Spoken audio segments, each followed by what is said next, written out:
Wilujeng tepang dina acara dongeng saka panggih, saka cumplang, saka camplung. Acara ieu etang-etang hiburan pangbebrah mana disanggakeun ku Kang Oding sapara kanca. Wilujeng ngadangukeun. Tapi sateuacan kana dongeng, tong hilap tombol subscribe sareng like.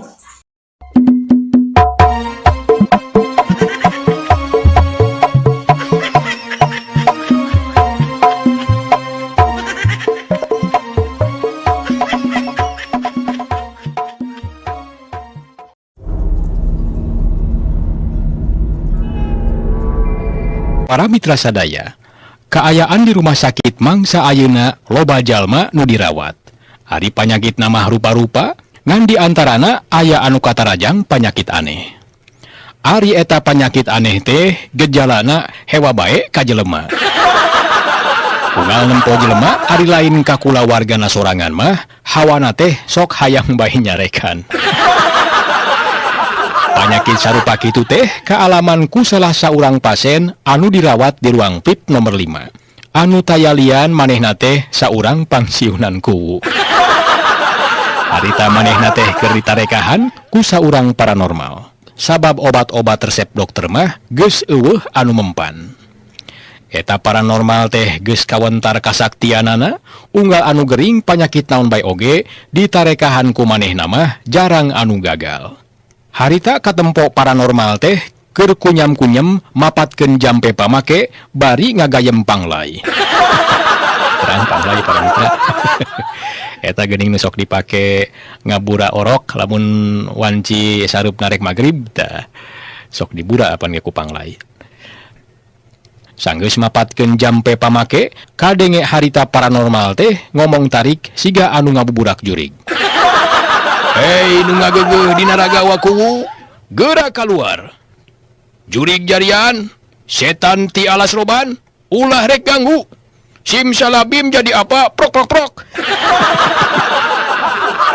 Cek eta paranormal teh para mitra, bari tuluy puah puah. Manehna harita teh ngabura sira wakuwu ku panglay beunang ngagayem. Beres dibura sirahna ku panglay, gantawang teh wakuwu nyarekan paranormal. Weh, nganaonan ieu teh? Na dewek teh dianggap orok? Maka dibura panglay sagala. Samarukna dewek kerek sieun? Teu sieun ieu ku panglay mah teu. Halik, mabur ka ditu. Paranormal teh barang manehna ngarasa gagal narekahan wakuwu, katempo ngahuleng tuluy ngomong jero hate. Hai, tara biasa na aing gagal narekahan jelema. Na kasurupan jurig naon ieu jelema teh nya? Dah aing moal geleng. Pokona aing moal nyerah kitu bae. Awas ya, rasakeun ilmu kasaktian aing. Kusiwal harita paranormal teh ngaluarkeun kanjut kundang warna hideung, terus kanjut kundang teh dikodokan. Satuluyna katempo eta paranormal teh ngaluarkeun menyan. Puruluk harita menyanteh dipurulukeun kana roko surutu. Atuh peledak harita haseup menyanteh ngebul tuluy kadenge paranormal teh macajang jawokan. Bul kukus menyan ka manggung, ka para karuhun jeung wangatua, di mana bae ayana? Mangga di haturanan sumping. Ieu putu keur manggih kararepet karuhun. Rengsek macakeun mantra kitu. Telila ujug-ujug kadenge aya sora sirine ambulan. Siga nama eta ambulan teh rek nganterkeun jenazah. Barang ngadenge sora sirine paranormal teh katempo curing hak. Tuluy ngabagi teuteup kasing sakur anu aya di dinya, di antarana aya sababaraha urang kulawarga wakuwu. Telila tuluy harita paranormal teh nyarita. Tah, kadenge teh ku si lain kabeh. Karuhun anu diondang ku dewek geus datang. Siap-siap, dewek rek ngusir memedi anu aya dina waruga wakuwu. Puruluk harita surutu teh dipurulukan deui menyan. Atuh ruangan teh jadi mulek ku haseup. Nempo pamolah paranormal kitu, wakuwu jadi tambah hewa ka eta jelema. Atuh pudig-dig manehna teh nafsu tuluy gantawang nyarekan deui. Heh, geus teu beunang diomongan suganya. Dewek tadi ngomong kumaha? Mabur ka itu mabur. Risi aya di dieu oge. Da dewek mah ye teu sieun ieu ku karuhun teh teu. Mun karuhun selain aya ka dieu, moal asa-asa rek di kieu ye. Cek Wakuwu bari nyokot pispot tuluy diamang-amang siga rek dibaledogkeun ka paranormal. Atuh paranormal teh unur-unuran bari muringis. Leos harita manehna indit ninggalkeun Wakuwu. Para mitra sadaya, sajungna paranormal indit teu ngeuneuk lila sup saurang dokter awewe asup dituturkeun ku mantri maksudna mah rek mariksa pasien. Kulantaran Wakuwu keur katarajang panyakit aneh teh ya para mitra, nyaeta panyakit gede ambek. Teu kaop nempo jelema ari lain kulawarga nama sok tuluy bae hayang nyarekan. Atuh nempo aya nu datang teh ujug-ujug jrut Wakuwu teh turun tina ranjang tuluy gantawang nyarekan dokter bari tutunjuk. Ya Bu Dokter, dengekeun. Kuring ngadon HS di rumah sakit teh lain hayang diubaran. Tapi kuring mah saukur erek niiskeun pikir. Ayeuna Bu Dokter ka dieu rek naha? Indit ka itu indit. Risi lah, ngaganggu bae. Nu disebut dokter ku Wakuwu teh tayalian nyaeta Dokter Lilis. Demi Dokter Lilis teh saurang dokter anu kungsi dirawat di rumah sakit jiwa. Barang ngadenge Wakuwu nyarita kitu manehna ukur seriletik tuluy Noel mantri bari ngomong semu ngaharewos. Siapkeun suntikan rabies. Saterusna Dokter Lilis teh nyamperkeun Wakuwu anu harita anggar keur nyarekan manehna. Para mitra sadaya, nempo Dokter Lilis nyamperkeun Wakuwu teh molotot bari tutunjuk. Ai, teu beunang diomongnya. Cek dewek teh indit ka ditu indit. Tong dukat deukeut. Geus lah, obat naon bae oge da moal aya nu mempan ngubaran dewek mah. Dokter Lilis ngadenge Wakuwu ngomong kitu teh, manehna lain sieun tapi kalah kabeuki wani. Yeuh Wakuwu, tong wakas sombong. Majar obat naon bae oge moal mempan. Kumaha lamun ku dewek diinuman obat nyamuk? Dikitukeun mah para mitra, Wakuwu teh ngahulang tuluy ngareret ka mantri anu keur nyekel jarum suntik. Pok harita Wakuwu teh nanya. Ari ente mantri, naon maksudna mawa jarum suntik? Rek nyingsieunan. Moal sieun dewek mah euy. Jeung deui suntikan teh paling dieusian obat panas tiris. Yah, kecil. Cing kadiekeun suntikanna. Teu kudu disuntik ku si laing, dewek ge bisa nyuntik sorangan. Ceg harita suntikan teh dicokot ku Wakuwu satengah direwak. Atuh sapada harita suntikan teh geus aya dina leungeun Wakuwu. Serengeh teh Wakuwu seuri. Jauh tina sangkaan. Sararea anu aya di dinya nyangka Wakuwu teh rek nyuntik maneh.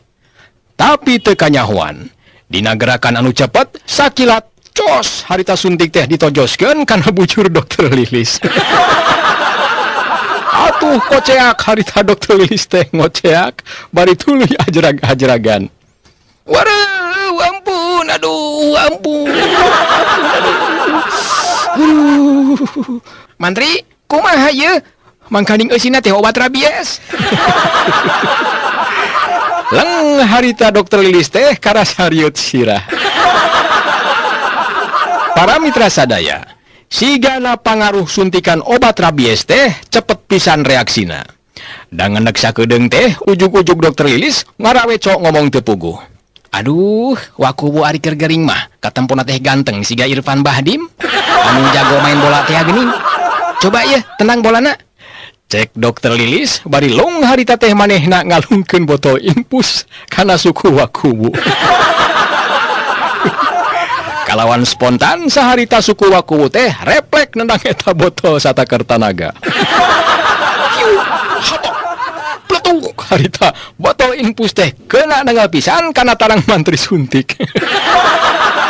Atuh goak harita mantri teh ngagoak. Nempok itu cikikik teh Dokter Lilis seuri. Wah, benar-benar hebat tenangan teh. Cing, coba mantri, dewek hayang nyaho tenangan si laing.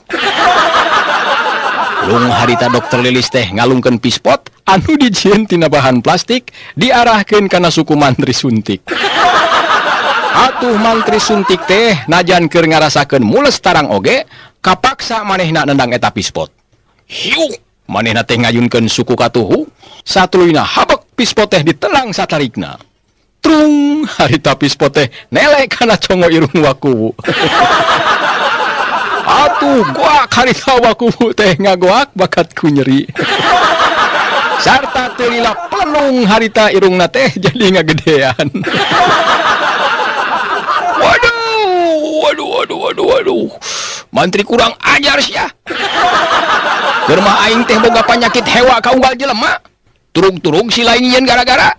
Atuh aing jadi beki izin ka sia teh. Yeuh, rasakeun kenangan dewek. Ceg harita wakuwu teh nyokot ember plastik tina handapkeun ranjang pasien. Tuluy manehna teh ancang-ancang. Siap. 1, 2, 3. Habok eta ember teh ditenang ngalambung ka luhur. Kiliwing eta ember teh ngapung para mitra.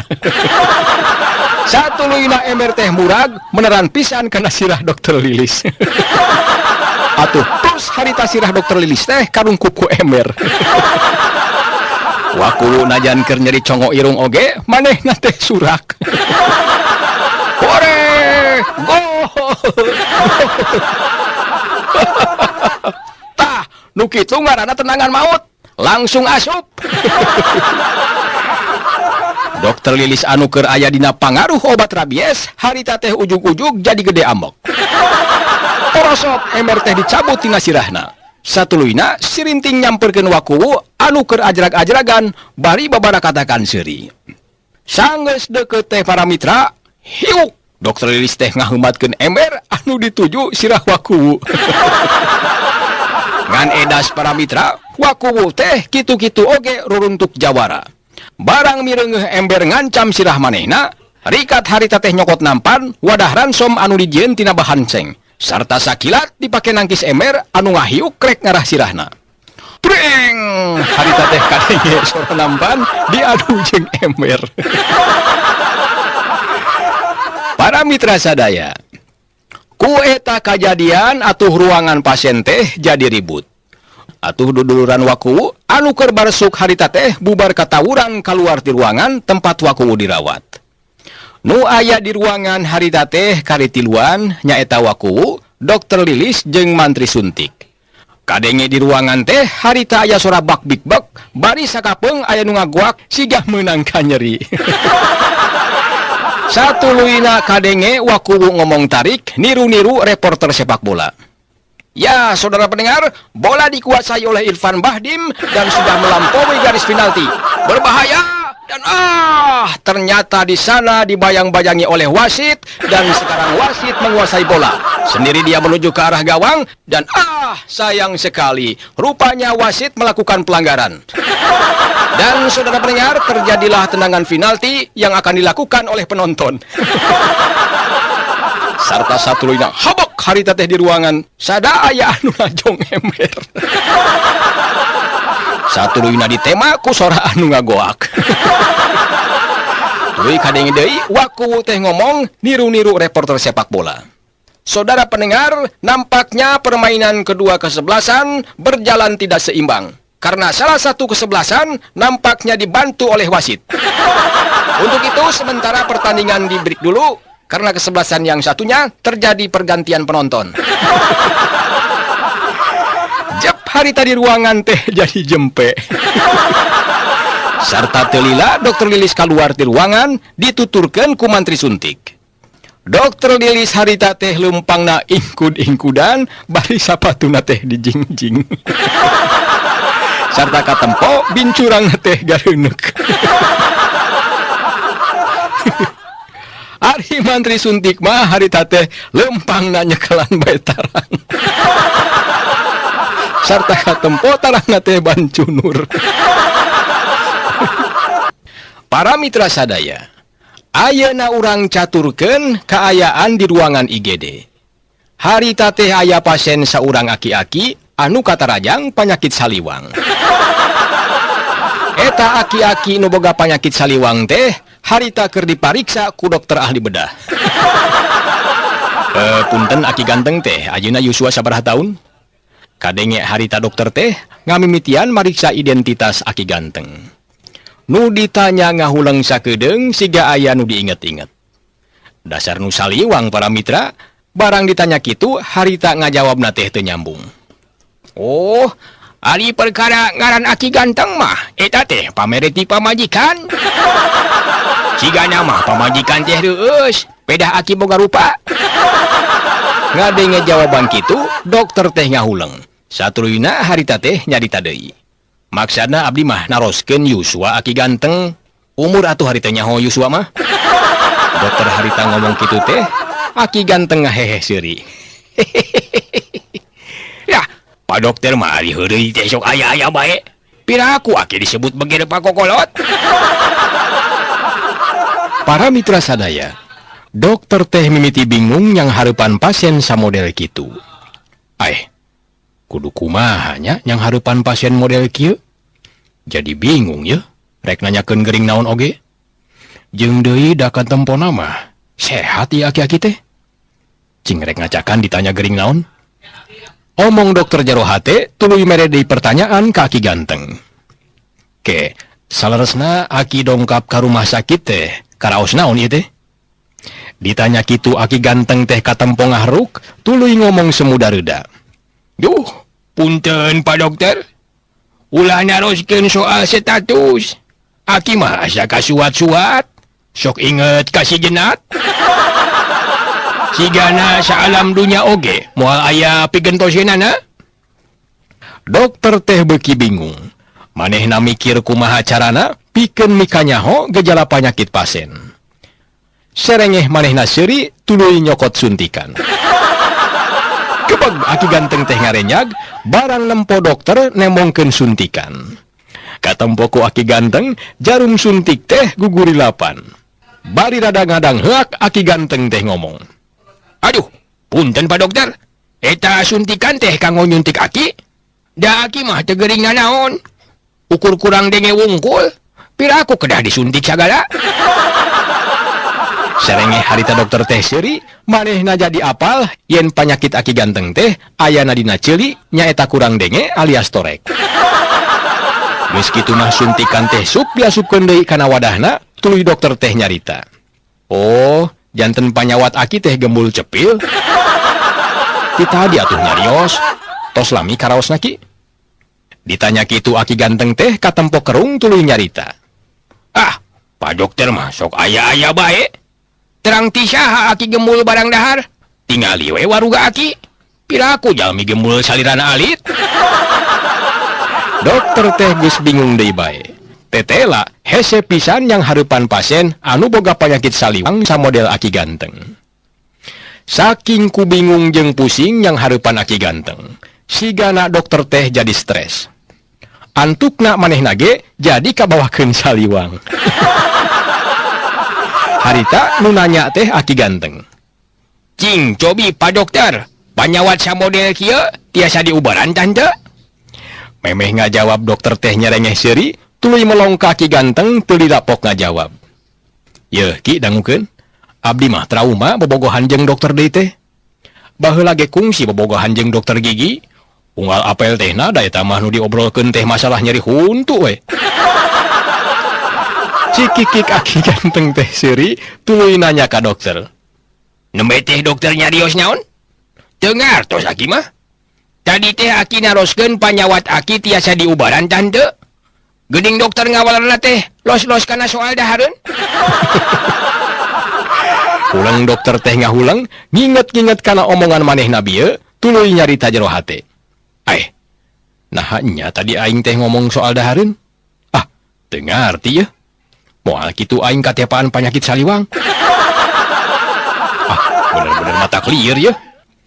Cag harita dokter teh kana HP, satuluyna nelepon ka salah saurang dokter sejena. Reng nelepon, teu lila kurunyung teh dokter Lilis datang. Satuluyna dokter Lilis teh nanya ka dokter anu bieu nelepon ka manehna. Aya peryogi naon dok? Jung harita dokter bedah teh nangtung tuluy nyarita ditujukeun ka dokter Lilis.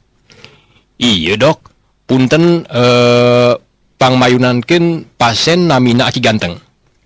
Rupina mah kedah ditangani ku spesialis saraf. Ku abi mah teu cocok geuning. Ditaros oge teu nyambung bae. Mangga dok dikantun. Leos harita dokter bedah teh ngoloyong indit sanggeus nyerenkeun pasien ka dokter Lilis. Gek dokter Lilis teh diuk pahareup-hareup jeung Aki Ganteng. Satuluyna dua anak silih pelong salila-lila. Cegoh Aki Ganteng teh batuk. Atuh kebeg dokter Lilis teh ngarenjag. Duh Aki Ganteng mah prakrek batuk teh bebeja heula. Kalah ruas. Karos naon Aki teh? Nu ditanya harita teh teu gancang-gancang nemal, kalah ngahuleng bari tarangna katempo kerung. Sakali deui dokter Lilis teh nanya. Ki, karaos naon Aki teh? Ditanya kadua kali nama, Aki Ganteng teh karek ngajawab. Ke, sakedap bu dokter, nuju diemut-emut heula. Ke, sakedap bu dokter, nuju diemut-emut heula. Oh, muhun. Tadi ka rumah sakit teh nyalira. Teras tadi basa bade daftar, Aki teh sasab ka kamar jenazah. Tiasa ka ruangan ieu teh dijajabkeun ku satpam. Ke duki bu dokter, sok ngubaran panyawat naon bae? Tiasa henteu upami nambaan penyakit saliwang samodel Aki. Menang pananya Aki Ganteng samodel kitu, dokter Lilis teh ngahulang sakedeung tuluy pok ngajawab. Lah si Aki mah sok tuluy bae ngaco. Tadi ceuli teh aya gagangan, ayeuna aya daunan, jeung rawing deui. Mana lu bener Ki? Hulang Aki Ganteng teh ngahulang, bari ngomong jero hate. Ke. Ari bieu bu dokter teh ngomong naon nya? Tuluy Aki Ganteng teh nanya deui ka dokter Lilis. Punten bu dokter. Tadi bajar bu dokter teh naros. Cepil saha nu aya gagangan? Aki mah sacan pernah mireng, cepil jelema aya gagangan? Tetela para mitra, nu saliwang teh lain Aki Ganteng wungkul. Tapi dokter Lilis oge sarua, ditanya ngaler, ngajawab ngidul. Atuh dua anak harita teh ngarasa bingung, sabab obrolan maranehna teh teu nyambung-nyambung. Kulantaran ngarasa bingung, cek dokter Lilis teh kana HP. Maksud nama manehna teh rek nelepon suster supaya bisa ngabantu pikeun komunikasi jeung pasien. Tuluy chat harita HP teh dipencet. Teu lila dokter Lilis teh kadenge ngomong ditujukeun ka suster. Halo? Sareng suster Ian? Diantos di ruangan IGD? Sanggeus ditelepon, teu ngeundeuk lila kurunyung suster Ian teh datang. Tuluy manehna teh nanya ka dokter Lilis. Bade aya naon ieu teh dokter?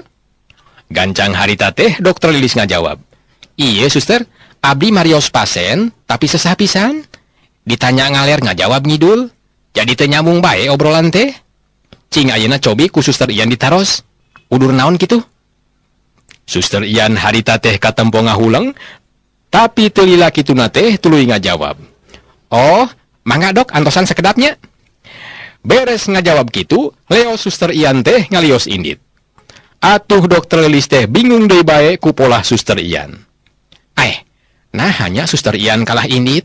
Ongkoh tadi teh nyanggupan rek mariksa pasien. Teu ngeundeuk lila kurunyung suster Ian teh datang, tuluy pok nyarita. Mangga dokter, ambulan mah tos disiapkeun. Bade angkat ayeuna.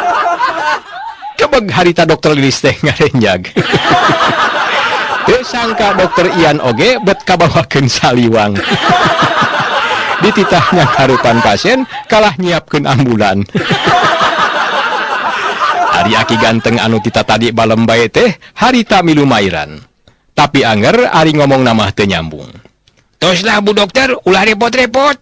Da moal alami Aki mah. Bade permios bae nya. Ke gampil ka dieu deui di parios mah, upami panyawat abdi tos parna pisan. Mangga bu dokter, oge neng suster. Engke deui bae lah di parios nya. Para mitra sadaya, pasien di eta rumah sakit ku waktu ayeuna loba nu katerap panyakit araneh. Lian ti panyakit hewa ka jelema jeung panyakit saliwang, aya oge pasien anu katerap panyakit pohoan. Siga harita di ruang rawat anak, aya salah saurang pasien aki-aki anu neulah mah ngaranna teh Aki Rayud. Manehna teh kapaksa nempatan ruang anak kulantaran unggal ruangan dewasa eueuh anu kosong. Kulantaran Aki Rayud dirawat dihijikeun jeung barudak.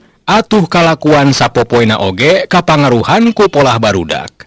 Salah saurang pasien budak lalaki umur 10 tahun harita ngajak ngobrol ka manehna. Ki, ngenalkeun, ngaran uing Udin. Ari Aki ngaranna saha? Ditanya kitu Aki Rayud teh ngahulang. Tuluy ngantelkeun curu kana tarangna teu dilapok ngajawab. Oh, si Ujang teh ngajak kenalan. Heula Jang, keur inget-inget poho deui ngaran Aki teh saha nya? Tapi ari ngaran keur budak mah Sukirman. Ngan ulantaran ayeuna mah geus kolot, ngaran Aki teh diganti. Tapi Aki teh poho deui ye. Kek daguan sagedeung, rek ditanyakeun ka tatangganya. Aya nomor HP nama ngan candi ngaranan. Gap harita Aki Rayud teh kana HP tuluy nelepon. Majar nama neleponna teh ka tatanggana. Halo? Maaf euy, saya ngaganggu ya.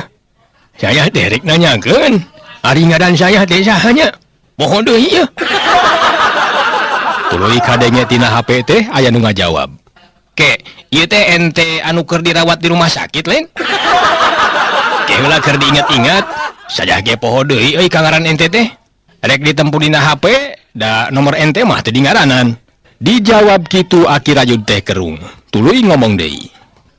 Piraku teuing ente poho ka ngaran saya? Baheula mah keur budak, ngaran dewek teh Sukirman. Tapi ayeuna mah kulantaran geus golot, jadi ngaran dewek teh diganti. Ngan saya teh poho deui euy. Tina HP teh tuluy kadenge deui tatanggana teh ngomong. Duh, piraku saya kudu susumpahan mah. Nyaan poho deui euy. Saha ngaran ente teh nya? Ke, ari ente apal ti ka ngaran saya? Sarua euy saya ge ujug-ujug poho ka ngaran sorangan. Wah, boa gara-gara ngobrol jeung ente nya, saya jadi katerapan penyakit pohoan. Waduh, cilaka ya. Ngadenge anu ditelepon ngomong kitu, chat HP teh dipareuman. Tuluy Aki Rayud ngareret ka budak anu tadi nanyakeun ngaran manehna. Duh, hampura Jang. Mieu nanyakeun ka tatangga ge, sarua poho cenah. Malah anu diteleponna oge pohoeun ka ngaranna sorangan. Geus atuh, si Ujang mah cukup nyebut Aki bae nya. Ngadenge Aki Rayud ngomong kitu, budak teh siga anu baeud. Embung nyebut Aki mah. Da uing ge Aki mah boga di imah. Geus lah, ari embung kenalan mah tong sare di dieu. Pindah kali itu ka ruang sejen. Rengse budak ngomong kitu, kabeneran harita teh aya dokter asup ka eta ruangan. Dituturkeun ku saurang suster. Atuh jep sapada harita anu keur ngaromong teh ngadadak eureun. Satuluyna dokter teh nyamperkeun ka Aki Rayud bari terus tatanya. Punten, dupi jenengan Aki teh saha? Ditanya kitu ku dokter, Aki Rayud teh nyahuleung. Tuluy ngareret ka budak anu tadi nanyakeun ngaran ka manehna.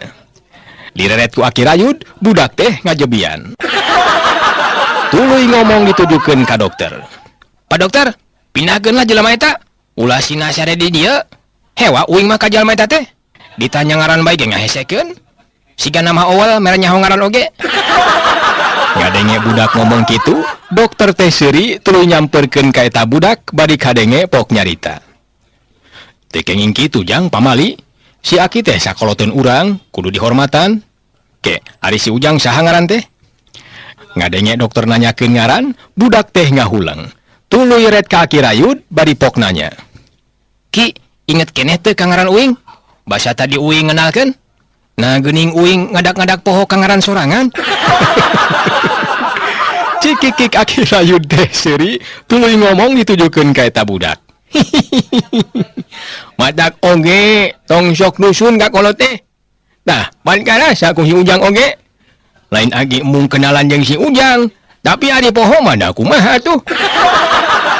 Ngadenge anu paloba-loba omong, dokter teh tuluy misah. Tos ulah ribut. Hawa tos ka pasien anu sanes bilih kaganggu. Tah atuh sakantenan bae ngawartosan khususna ka sepuh-sepuh murangkalih anu dirawat di ruang anak. Ti ayeuna kapayun sim kuring kapapancenan kanggo marios pasien saban dinten. Nepangkeun nami abdi. Barang rek nyebutkeun ngaran, dokter teh ngahulang tuluy ngareret ka suster bari pok ngomong semua ngaharewos.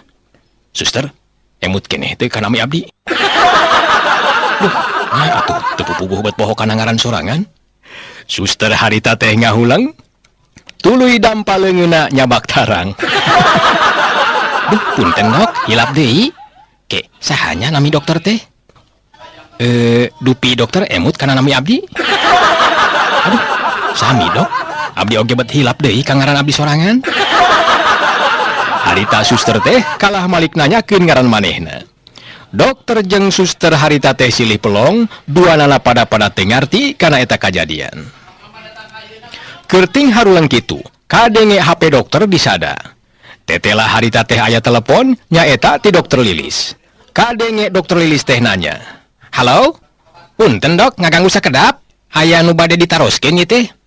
Dupi dokter emut kanami abdi?" Tuluy dokter anu bieu ditanya teh ngajawab, "Aduh, punten, ieu sareng sahanya? Dina HP abdi nomor ibu teu aya namian. Aduh, asa kaleresan ye. Abdi ge bade naroskeun ieu teh. Manawi ibu emut keneh kanami abdi?" Dokter Lilis kadenge ngajawab, "Aduh, sami dok. Abdi ge hilap deui nami dokter teh. Sahanya?" Para mitra sadaya, sigana panyakit pohoan harita teh sumebar tatalepa ti jalma ka jalma. Atuh kaayaan di rumah sakit jadi rame kudu nanyakeun ngaran sewang-sewangan.